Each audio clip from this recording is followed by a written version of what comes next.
From the moment I open up my eyes, there's one thing that stays on my mind. The Love Her Show with the duo. You gotta love her, praise her, treat her right. Let your life reflect all the beauty that's inside of you. You gotta love yourself, let the best of you shine through.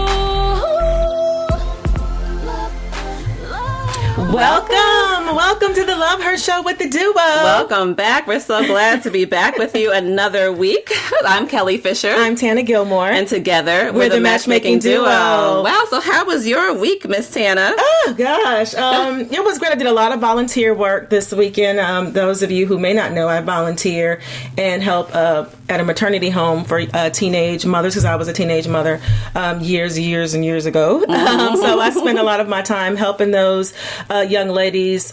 Just keep in mind that they too can be great, and this was just a bump in the road for them. Oh yeah, so, that's awesome. Yeah, what about you? I actually tried to spend some more time with my kids. So we're always on the run. So I try to do more of the family thing. That was my focus for this week, and really just trying to enjoy some time with my daughters, because I know we're going to be on the road again soon. So all summer, yes, like every weekend. Yeah, so I'm trying to get my time in. So we did a lot of the whole family thing, which was really nice. It was beautiful here in Charlotte. So great. Yes. So we are excited, you all. We are so I have excited. my bell. For those of you who are wondering, I have my cowbell. She has the cowbell. We are excited. We have an amazing special guest here today. And for those of you who don't know or who are just joining us, we are certified relationship coaches and professional matchmakers, and we're affectionately known as the Matchmaking duo in the industry. We are authors and national speakers and writers for Essence.com as we well. are, yes, we are. So we are authors of the book Relationship Do-Overs. That's amazing. So yes, we do have an awesome speaker. Yes. We're so excited. Yeah, we have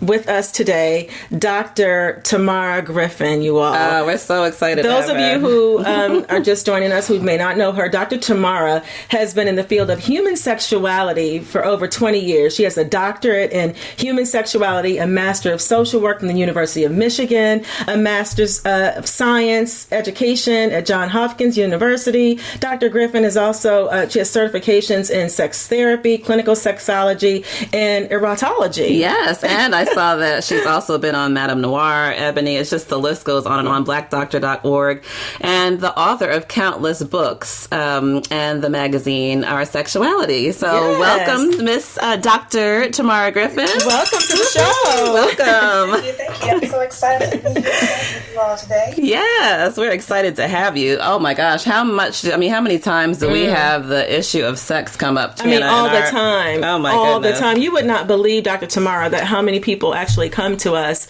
with their questions about sex, and we find ourselves just going in. We have to be open, and that's one of the things that I really appreciate about you, Dr. Tamara, is that, it's not something that's so cliche or something taboo, rather, that you have to not say anything. And that's the thing that I think. We're all sexual beings. We all have desires and feelings. And I know even in our book, Tana, we wrote in Relationship Do-Overs about the older generation. So they had 12 and 15 children, but they never discussed the word sex. They never even said the word sex. They had all these kids and nobody ever talked about sex, how they got here. Yeah. They didn't pass along any information to us. Right. We're supposed to figure it out. So what is it, Dr. Tamara, about sex and intimacy that is so hush-hush? Like, where does that come from in our culture?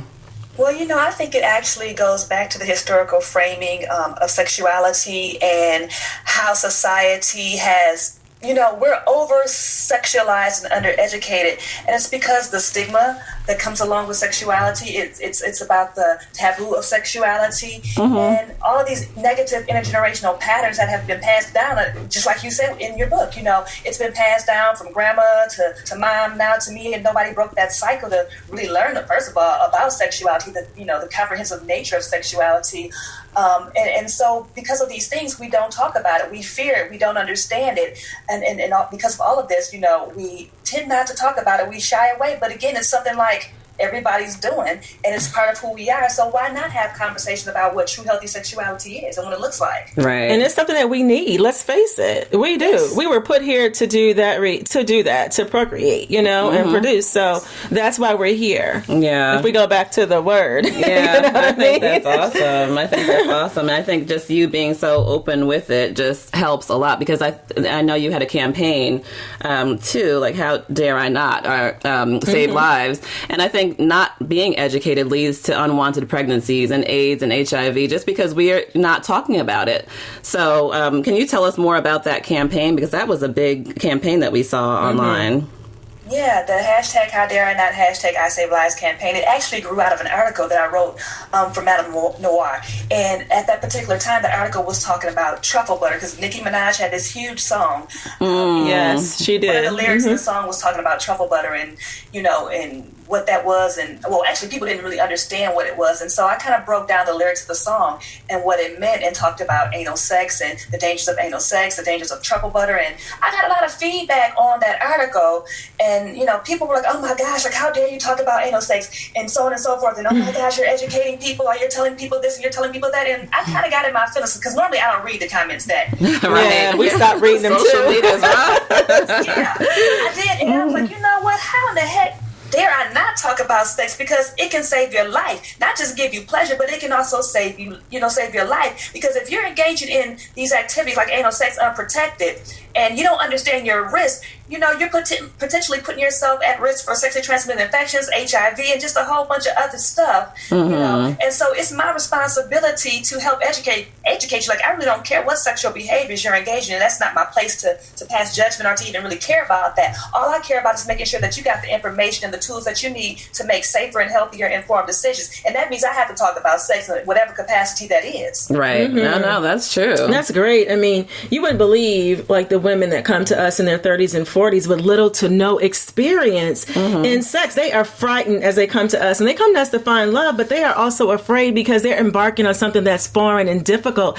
and different for them. And so they're coming to us, with questions as to, I don't even know where to start. Some of them are virgins, some of them have little to no experience at all. So again, we're starting from scratch with these women, and some are even in their 50s and 60s that haven't had any sexual intimacy in like 20 years. So again, we're starting from scratch with them too, just to make them feel more comfortable about their bodies, more comfortable and confident with who they are, and just embrace sexuality. So we're a lot of times we're starting from scratch. So what would be, something that, or some advice that you would give women with little or no experience, or women that have been out of the game for a long time? One of the things that I do with my clients, and when I always do presentations and conventions and interviews and things like that, I always talk about the importance of permission. Giving our clients, our women, our sister friends, permission to explore their sexuality, because the media, society, these intergenerational patterns, religion, all of these various things have done a huge number and shamed a lot of women in terms of sexuality and embracing our sexuality and exploring our sexuality. On one hand, good girls don't. So you have that particular label or that particular belief in your system. And so if you do anything outside of that good girl framework, then it's like, oh my gosh, I'm negative, I'm bad. And no one wants to feel negative. No one wants to feel wrong. And so, you carry that burden with you. And then you have, again, like the society who says, okay, if you do this particular activity, if you enjoy this particular activity, then they throw all of these labels on you, like you're a freak, you're a slut, you're a whore, you're a thought, you're all of these different things. And so you have this crazy polar opposite. On one hand, I'm a good girl, but then on the other hand, I'm a freak. And right. So you do all this stuff. Right? Oh, that is so true. Oh my goodness. Is that I give women permission to begin to explore. Oh, first of all, to understand the comprehensive nature of sexuality and what that looks like for them, to really unpack all of this baggage and to let go of everything that they learned about sexuality and to begin to relearn it, and then to explore it and honor it. Wow, that's so great. That is amazing. And it's so great because I think even with the transition from being, when you go back to women being younger and inexperienced, the transition from being inexperienced to just having a full-fledged sex life, let's say they got married, it's difficult because I think when we were raised, it's like sit up, close your legs, you have a dress on, your cleavage is out, so it just makes you almost like a robot, like you're trying to cover everything tight and conservative. Yeah. So when they get married, they don't know the first thing about how to open up without feeling sleazy. But then we hear from our men that they want someone who's open and they want some direction on, what women like, their woman likes sexually. So how can they even start that conversation? Let's say that they go into a sexual relationship or a marriage. How can they even say what they like? Because that's one of the things that we hear all the time. We don't they're kind of embarrassed about saying what they like and what they don't, but it's so important to a man. And we always tell them, listen, you can't tell us anything that we haven't heard or that'll knock us out of our chair. So please feel free to open up and share. Yeah, they should. So what are some of the things that they can share, and how can they start that conversation with their man? I think, first of all, a lot of the times is that they don't even understand. A lot of women don't really truly understand what brings them pleasure in the first place because, again, they haven't taken the opportunity to really explore themselves, to pleasure themselves. And so, how can I communicate to you what I don't know? And so part of that conversation really looks like tapping into who you are, your sexuality, and really finding out what you like, whether that is through masturbation, because of course May is masturbation month. Hey, May.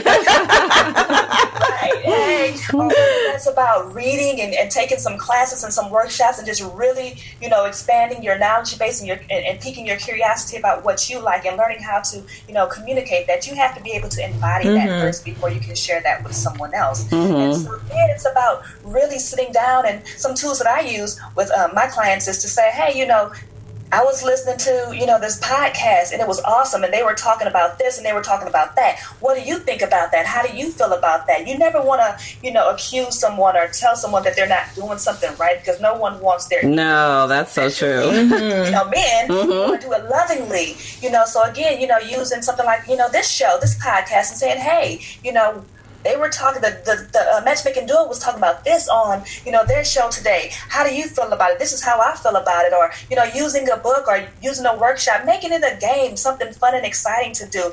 And just, really communicating with your lover. Because at the end of the day, if you can't really communicate your sexual desires to your partner, that might not be somebody that you should be in a relationship with. Because at the end of the day, you are responsible for your sexual health and your sexual pleasure. So again, it really starts with you being comfortable with who you are and your sexuality, and then finding the tools to help you be able to express that in a safer and healthier way. Right. Yeah, hence our title today is How to Take Control Over Your Sexuality, which is perfect. It is. Which is perfect. And, and thank you so much for clarifying that. I love the fact that you said, give yourself permission to explore. That's huge. Give yourself, that means a bell. Give yourself permission to know your body, know what you like. Because here's the thing. We hear all the time, that women can sometimes be rigid and they're conservative. And so we ask them, even with, matching them and even having that screening process, let us know where you are sexually. Are you someone, we just had this conversation, are you someone who's open? Are you someone who's free? Are you someone that needs the shades down and the lights off? Are you someone that needs your shirt on? Are you someone, sometimes they're like, I only want it in the dark and I only want it in the bedroom and I have to have my shirt on and in missionary position only. I mean, to some men, that's not going to work, honey. That is not going to get it done. I mean, that comes with confidence. Yeah, it does. I mean, I think it starts with even having confidence in your own body, like you were saying, Dr. Tamara. I mean, even getting confidence with, sometimes we give an exercise of just standing in the mirror naked. Yes. What are the beautiful things that you've been given? What are your qualities just, physically about your body that you find wonderful? And if you don't feel that it's wonderful, we need to probably get you with someone to help you get there. Yeah, and here's the thing is that we all have them. So we all have something that's amazing about us. We feel we can pick out an amazing attribute about you, and we want them to be able to confidently know that also. So if they don't know it and they don't believe it in themselves, how they expect for him to view that. And so a lot of times they're looking at him for validation when they should already come with validation. That's so true. Yeah. I mean, if it takes you walking around with a beautiful matching pair of bra and underwear and heels, walking around, in the mirror and just admiring yourself. Yes. I mean, what are some of the things that you can think of? I know you probably have some too, Dr. Tamara, with, body confidence and image, confidence with your own image. Yeah, and I talk about that in my book, I Am Sex, how important it is for women to wear lingerie for themselves. That's right. Yes. To feel beautiful, like you said, for yourselves. Because, one of the things that that is interesting to me, I should say it this way, is that people think they need someone else to complete them. And, we use that phrase, my better half, my other half. And I like to talk to my clients and the ladies, and even men that I work with, you can't go into a relationship as a half. You cannot. That's right. You gotta say that. Can I get a bell for that? You have to go into this relationship a whole individual, because when two half people come together, that creates a whole mess. Yes, it does. It sure does. Say it. Been there, done that. Yeah, and I think we all have been there. So yes. It starts again like with really embodying yourself. And sometimes before you can even think about being matched up with someone else, you have to do the work yourself. Yes, indeed. And then in addition to that, you have to drop this list of unrealistic expectations that society has placed on us, whether it's for a partner or whether it's what sex should look like. And you have to kind of redefine these expectations for yourself, because we do ourselves such a disservice by trying to fit into society's box for everything. That's so true. Brainwashed, so to speak. We've been taught to believe all of these things about sexuality, about relationships, about partners, about ourselves. It creates all this stuff that we have to really navigate through and pick apart and tease apart to try to figure out where we fit in this spectrum of sexuality and relationships. And so it's really about doing the work yourself first before you can even begin to get into relationships. So through mirror exercises, through journal work, through just really standing in the mirror and facing your ish. That's a hard thing for a lot of people. It's very difficult. When I used to teach the pole dancing classes, that was one of the exercises that I always did. And you would be surprised you probably wouldn't, because you all do this work, but a lot of women can't even look at themselves in the mirror. No. To picking apart what's wrong. Right. Looking at what's right and expanding on that and magnifying that. Right. That's so true. And we hear often, when I lose this weight, or I've, gained some weight, or you better embrace those roles today. Yes, you're still beautiful. I mean, no matter what size, you just adjust the size of your clothes and, still make it work. Of course, we can work on losing weight and all that, but who you are today is still beautiful. It is. Absolutely. It's so funny because I met Tamara, we probably met about 15 years ago. I flew to California to take her pole dancing class and brought my aunt, who was in her 50s, and one of my girlfriends. I was newly married, but, I had sense enough to know that we need some spice, to keep it lively all the time. So and that's probably when pole dancing wasn't as conventional as it is now. It wasn't, but it was amazing. It was so fun. It was amazing. That was 15 years ago. Yeah, and that brings us to couples. So I know a lot of times people will say, I've been married for 15, 20 years. I mean, what are some of the things, even with the introduction of kids to the mix, busy schedules, what are some of the ways that married couples can spice up their sex life? Because it gets a little monotonous after a while if you're not intentional about it. Yeah, the first thing, again, we have to do is realize that because we change, the type of sex will change. Like the sex that we had when we were 20. At 45. It's a different level. Charlie horses and all. It's a different level. It's a different level of intensity. It is. It's so funny. It's different in so many ways because our body has changed.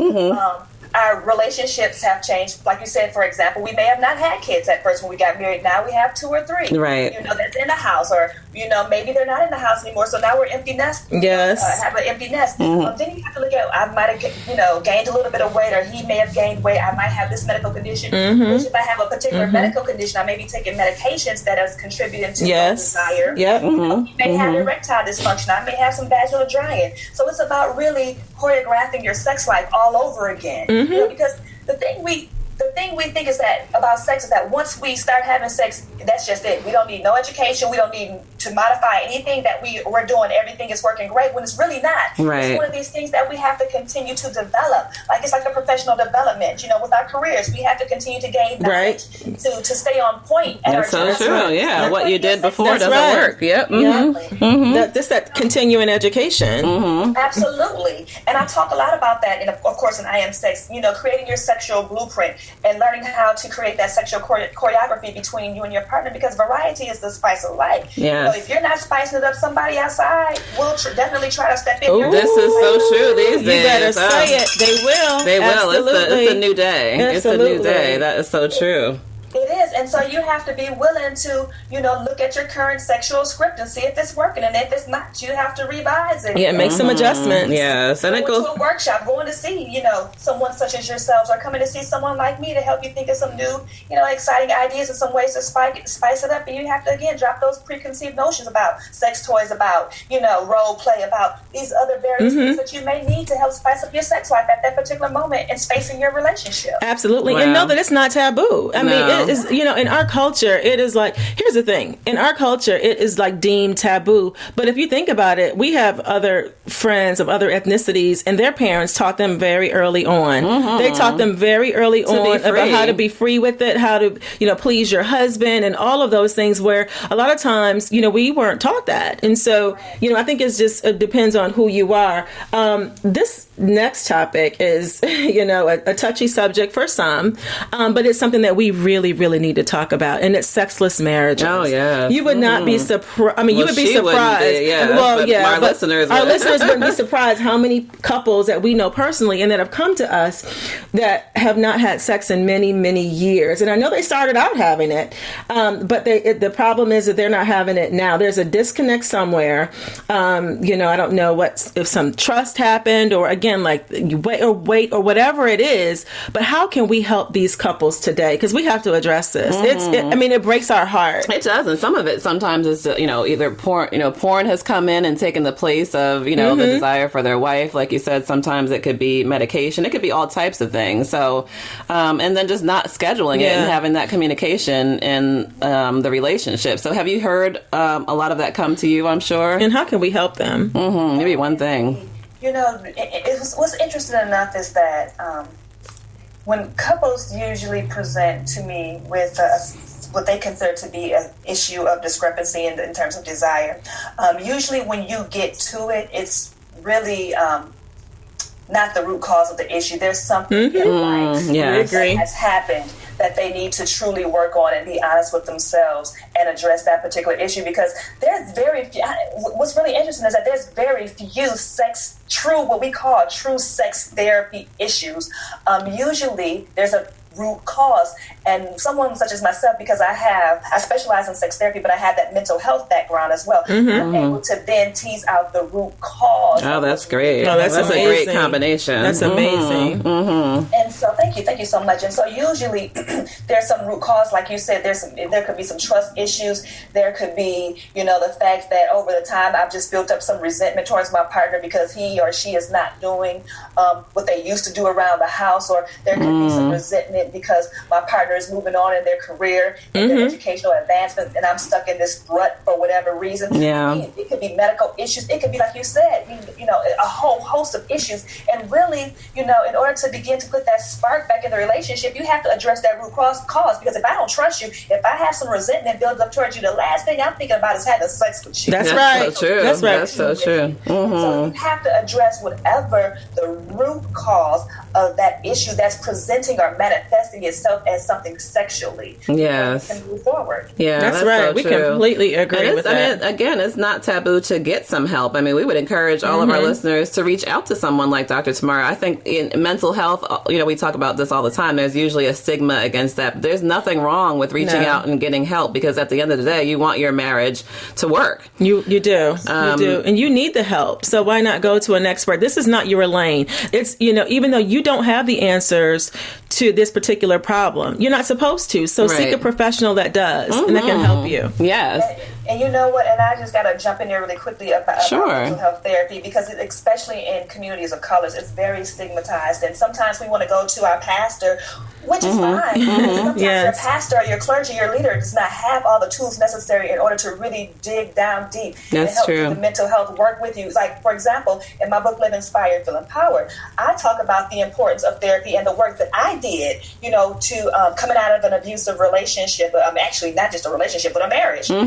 And so I share with my readers what I did to, empower myself again to get out of that relationship and to steer myself away from ever getting into another relationship like that. And had it not been for that mental health piece, like, I don't even know that I could be sitting here talking to you all today. Wow. So it's so important important. You are not alone. You are not the only one that's ever going to go to therapy. You know, there's so many people. And I think that we need to really start having more conversations about mental health therapy, especially with all the suicides. Right. Yes.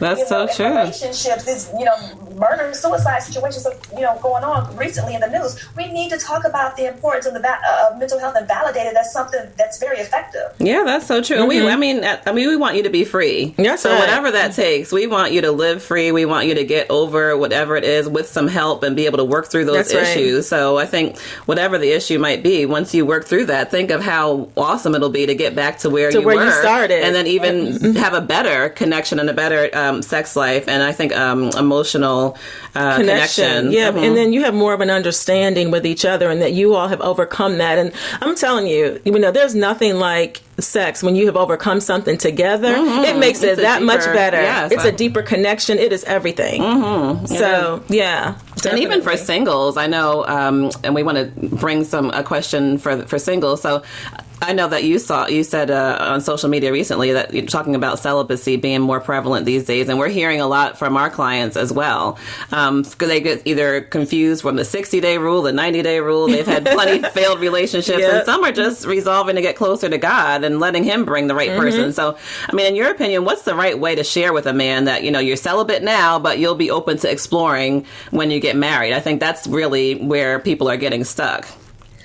Excuse me. I think when you start to date someone seriously, or you find that the relationship is, taking a turn and it may be moving to the next level, you need to be very vocal about your commitment that you made to being celibate. And you need to understand why you made that commitment.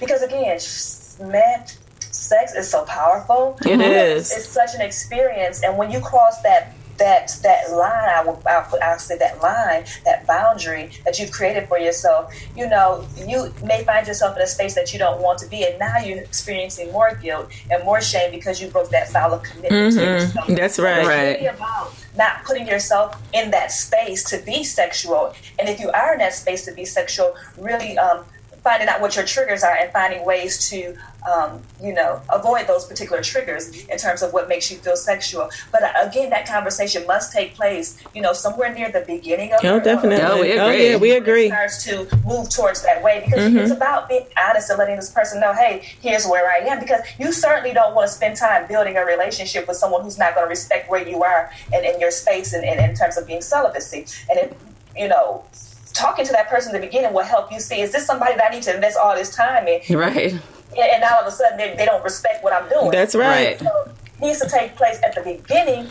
of the relationship, or building of the relationship, versus in the middle or towards the end. It's interesting because what we found too is we have had a number of clients that, were celibate, and they'll get into this relationship, and then, so he's okay in the beginning, but, around that 3-month mark, he starts getting antsy, and he's like twitching backwards and all kinds of stuff going on. Yes. And so he's like, well, we talked to him, and he's like, I've always test driven my cars before I bought them. And, and that sometimes, unfortunately, that's their mindset, that they feel like they need to test drive it when you were okay with it a few months ago, but really were they? You know what I mean? They were okay in the beginning, but sometimes it gets too tough. So, and we would just encourage them to, then he's not for you, because if he can't be where you need him to be, then he may not be the one. Well, that's true. I think also, though, I think it's okay to increase the affection. I think it's okay to grab his hand while you're walking down the street, or grab his arm and just show some level of intimacy, even though, as I think you mentioned too, Dr. Tamara, that intimacy is not always intercourse. No, it isn't. So you can still show that you can be loving and you can be intimate without having intercourse. You can still give him a hug, more hugs and affection, I would think, just to give that type of confirmation that even though it's not now, it'll be later. And you can still, what are your thoughts on that? I agree with both of what you're saying. I think that if that person is not willing to respect your boundaries, whatever boundaries you create about how you practice celibacy, I think that may not be the person for you, because it may speak to a bigger issue, that if you're trying to establish some type of boundary, some type of situation later on in the relationship, they may not be as willing to respect that. Yes. So I agree with that point, but then I also agree with that there is ways to show that, hey, not right now, but maybe later, as we move forward into this relationship, and as I'm ready to now begin, having sexual sexual intercourse again, or, engage in sexual activities again. So you can do things like outer course with, hugging and kissing and stuff like that. But keep in mind, if that's your particular trigger, it may lead you down a path that you're not ready for. So I think it's really about being informed yourself. Yes, definitely. Also informing your partner. And then one thing I just want to throw out there, sometimes we see those red flags, but we ignore them. Yeah. He may have told you that he wasn't okay or she wasn't okay in the beginning of the relationship, but there may have been something. If we are in relationships with our eyes wide open, and we will see along the way that there are some red flags. Right. Mm-hmm. And then also you may have to be able to be in a space to, renegotiate where you are in this relationship. Hey, okay, I know I said this in the beginning. Are you still cool with that? Yes. Right. Do a temperature check. Mm-hmm. Yeah, that's perfect. That's a perfect phrase, because sometimes we tell somebody something once and we think it's supposed to last forever. No, you have to gauge that temperature. Yes. You have to test that temperature. And it might be also just not, having a date in the house, watching a movie, thinking that, everyone's grown. So if you're in the house with the blinds closed, supposedly watching a movie, you can't put that on either one of you to keep that commitment. So you might need to just do things to support what you're saying and not say one thing and do another is my point. Mm-hmm. I have a question, Dr. Tamara. So, what percentages, in your opinion, of women that are walking around here sexually unfulfilled? They're miserable. What do you recommend to them? Because we hear those conversations all the time. It's so funny because Kelli and I will be out, and no matter where we are, we can be anywhere. And when they find out what we do, oh my gosh, I was just telling. I was somewhere yesterday, and someone just started telling me all the business. They tell us everything, so we know they tell you everything once you reveal what you do. I know I'm in the right space because they will tell me everything. And they are like, "Girl, I've never had an orgasm," or I haven't had one in years, and I don't even know what to do about it. Right. And or so I have a loveless marriage, and it's okay for us to go out of the marriage. Just all types of things. Yeah. So they tell us everything. So what would you say to these women that are just unfulfilled in love and sexually unfulfilled? I think it goes back to our title too. Yes. I was just about to say, you are responsible for your sexual experiences, and you have to be able to navigate them and facilitate them. And again, that starts with your confidence, your self-esteem, your sex esteem. Yes. It starts with giving yourself I love that. Because you cannot blame someone for your lack of pleasure. It's your fault too. Wow. Yeah, that's about you. Oh, that needs a bell. It is your fault too. For Wow. Your sexual pleasure, because you have to be able to. You can't. I just talked about this to the other day on my radio show. You can't expect someone to please you, because we come into this relationship, this marriage, with two different experiences, right? In life in general, and what worked in one situation, one relationship, one marriage may not necessarily work for me. So I have to be in a space where I can say, no, this is not working. I would like more of this and a little bit less of that. I have to teach my partner how to love me. Absolutely. Right. Sexually, I have to do this because right. Our partners are not mind readers. They are not. And I think that's one of the major things it's a that misconception. helps us in relationships, the lack of communication. Wow. They feel like, they should know what to do. No, they don't, because I didn't. Maybe she liked that, but I don't. Right. Or, this is what works for me. And he's thinking that worked because it worked with the last relationship, and he's thinking he's doing something. And if you don't say anything, that's really shame on you. Yeah, it is. So it's keeping that level of communication open. I love how you talked about the sex esteem. I love that. Oh, yeah. I love that. Sex esteem is huge. It's so funny. It brings me back to a funny story. So Kelli and I were traveling, last year somewhere. We were gone for like 10 days. And I said, girl, I'm going to go back home and I'm going to do this dance for my husband, Trey. I am going to do this dance. And so I was getting my music playlist together. And mind you, I have no butt and no rhythm, right? But my sex esteem was there. So I'm dancing. First of all, I gave him fake money. So I gave him fake money to throw at me. So I earned $5,000. But until I start talking during the dancing session about our kids in college, and he made me give him $3,500 back.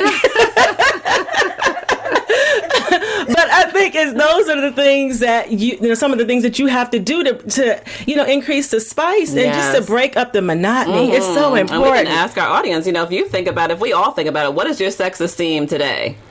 Right. That's something we can ponder on and see where you are. We might need to make some adjustments. I mean, married, couples, singles, where are you today with it? And you need to do a temperature check of your sex esteem probably at least every 6 months. Right. I mean, just to be able to keep that thing alive. That's so true. That's so true. And I know another thing that comes to us pretty often, I know we're running out of time here, but we're having so much fun and getting so much great information. Women over 50. Come to us. So they've reached menopause, and they often ask, what can they do to keep their intimacy thriving in their relationship? So they're going through hot flashes, decreased libido, like you said, vaginal dryness. We talk, believe me, if you could be a fly on a wall, we probably need you in half of our sessions. But are there any things that you can think of just to keep them encouraged? Because I know that, their body is changing. Yeah, just understanding that your body is changing. Right. It's helpful to some women, and understanding what those changes are and how they impact your changes, and then being very vocal and communicating these changes with your physician, and even a sex therapist or a counselor can help you to navigate this experience a little bit better. Because now I'm talking to my physician or my sex therapist about what's going on. They can help me with perhaps maybe I need some, estrogen cream, or maybe I need to just use some lube, or maybe I need to learn about some new positions. That's right. Right. To learn about some different ways to think about sex. Because again, our bodies change, and menopause is very real. Or even if you have a condition like, some type of condition where you had to have your have a hysterectomy, and they removed your ovaries along with your uterus. Now you're in a false state of menopause. And so it's so important to understand what's going on with your body and how you can best navigate that. And again, lube is your friend, especially when you're over 50 or you start going through menopause and you're experiencing any vaginal dryness, because first of all, it's going to help to create that natural moisture that the vagina had when you were younger. It's going to increase reduce rips and tearing of the vagina, which creates a portal of entry for bacteria and other infections. And now you got a whole different kind of a conversation going on. Wow. And you reduce that friction that may be causing any type of painful sex. Yes. Again, it's about positioning too. Every position don't feel good; it just doesn't. It just doesn't. What works for your body? That's right. That's so true. Yeah, that's absolutely right. That's so true. That's great information. It is. And since we're talking about this, like for the men that come to you, it seems like that darn blue pill has taken over the world. I mean, what is the average age that men stop becoming like erect, and that we can share with our female clients, or just so they have a clue, and that they start having difficulties? Like, what do you recommend for them? And in the meantime, we want to encourage men to seek help for that as well. But again, this is all about sexual health, and we want them to be aware. Right. You know what? The age that they begin to actually seek out or use the blue pill, Viagra, Cialis. It just depends. What's very interesting is that a lot of young men are using the over-the-counter male enhancement pills to, help sustain erections during sex so that they can, go longer. But I caution men when they're using those pills, because the thing about it is that they do more harm in the long run than I mean, it's like a temporary right now high erection because it's increasing the blood flow to the penis, because that's how these pills work. But over time, they do more damage to the veins that carry. Oh, wow. That's good to know. That's good information. And so, again, it's so important, like, really to seek out alternative ways. I mean, you can utilize a penis pump, you can use a stop and start method. I mean, there's so many techniques that you can use, and I would encourage men to try before using these blue pills or any type of male enhancement pill. And then another thing about it is, what type of diet do you have? And that's for men and for women. And what type of medications? Because if a man is using medication for diabetes or hypertension or high cholesterol, it may just mean switching out your medication, because those medications tend to make men experience erectile issues. Right. So maybe it's just about changing your medication. And if you change your medication, your problem may be fixed. In addition to learning all these other behavior techniques and tools that you can use before you get on that pill, because it's like once you get on that pill and it's consistent long-term usage, you're doing more damage to yourself. So I would say, seek out the assistance of your physician, your urologist, a sex therapist, someone who's experienced in this area before you go to that blue pill. That should be your last. Wow. he was on the Viagra, and then Viagra stopped working. Then it's about Cialis, and now he needs he's actually had the penile implant surgery to help sustain an erection. So you see, it could be a slow progression to something more serious that you need to help keep your erection going. Wow. I mean, it goes back to education and finding out the root cause as opposed to just going to trying to get a remedy. A quick fix, some temporary fix. Yeah. Wow. And I think also, as we close, I was looking at the books that you have. So I ordered the one, I'm ordering the one in a few minutes, The Birds and the Bees, It's Sex. I mean, I thought that was great. So how often do we hear about, it's the birds and the bees? No, it's sex. And as a mother of preteen children, I think that is so awesome because we often sweep it under the rug. So, tell us about the book and why you wrote that one. I mean, I think that's so key for parents. And it should be in every household with kids. Mm-hmm. You know what? I wrote that book because for whatever reasons, again, our society is over-sexualized and undereducated, and especially with social media, whether it's Instagram, Facebook, Snapchat, I don't know, all these new things that these kids are using now. They are exposed to so much. So they're learning. And then plus, we rarely talk about sex education in schools. Then in addition to the fact that it's not in a church, I mean, a lot of churches aren't as comfortable talking about sexuality, if they talk about it at all. Who's talking about it? Right. It's just abstain, but what and how? We need more information. Yes. Right. Keep your panties up and your legs closed. Right, yes. And don't bring any kids home. Don't bring any babies home. I mean, we need more than that. Books before boys. I mean, how many times have we heard that? Yes. And so it's not sex. It's the bird. It's not the birds and the bees. It's sex. It's really a guide for parents or anyone who talks to or works with young people to help them understand. Because when we fail to talk about sexuality with our children, we teach them that first of all, sex is something dirty and bad. Yes. Our sexuality, who we are, is dirty and bad. But then we also fail to protect them because we don't talk about good touch and bad touch. And there's so many cases of inappropriate sexual conduct. Ooh, yes. And children, we don't teach them about the dangers of human sex trafficking. We don't teach them how to be prepared to have a healthy sexual relationship with their partner when they get older and when they're ready. And so it's not the birds and the bees. It's sex. It's a comprehensive book talking about everything, the spectrum of sexuality, from pleasure to gender identity, sexual orientation, gender role, to this text-less messaging language that these kids are using right in front of your face and you have no idea what my goodness. That language. Wow. It's about that. And then it also talks about why adults are embarrassed or ashamed, or why we have a hard time talking to kids, because it's really about our stuff. That's the reason why we don't talk to kids about sex, because of our stuff, the way we frame sexuality. That's right. Sexuality, we eroticize it, and so because of that, we automatically put that ish on our young people, and it's so damning and it's so shaming, and that's why we have a lot of the issues today. That's why a lot of the women that you work with haven't had an orgasm, or they're in a loveless relationship, they're in a loveless marriage, they're in a sexless relationship, and they don't know what to do about it because we passed this mess down to these kids. Right. That's right. And they grow up to be women who don't get it and men who don't get it. Wow. And it's a cycle. It continues. And it does pass down from generation, because what they don't know, they pass on to their children. Right. So it's so important, the work that you do, changing the mindset about sex and that it's not something that's dirty. So we thank you so much for sharing your insight today. We know that you have a beautiful magazine called Our Sexuality, so we encourage all of our listeners to subscribe to that, because that is a wonderful publication, and I love the cover. It's always so classy. Yes, definitely. Yeah. So, I wrote an article for my very first. We did. And you do know, anytime you want to contribute, you're more than welcome. And thank you. It's free. It's a free digital publication, so please check it out. Oh, thank you so definitely. Much. And where can they find you? They can find me on my personal website, which is www.drtamaragriffin.com, and that's DrTamaraGriffin.com.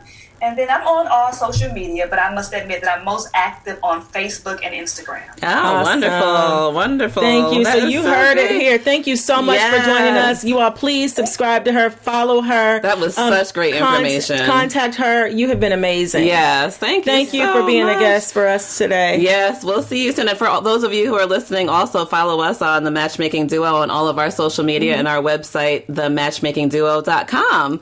So we will see you soon. We hope that everyone's free in the lane of sex and the love lane. And that's right. Just telling you how to be more open with your sex life. And how to take control of your sexuality. So thank you. Thank you. Have a great week. Have a great week, everyone. Bye. Then you discover just how to love her, to embrace the love inside of you. 'Cause there will only be one you. Be your best lover, then you discover just how to love her, to unleash the power inside of you. There's something on